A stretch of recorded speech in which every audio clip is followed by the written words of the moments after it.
Tabii de.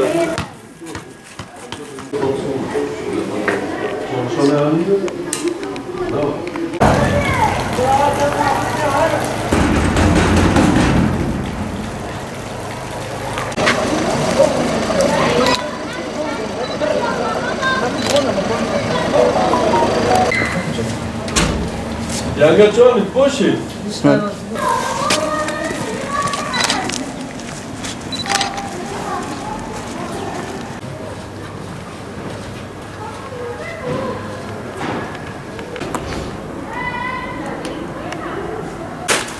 سلام علیکم. شما اگر باشید خودش راضی به موجود هستن.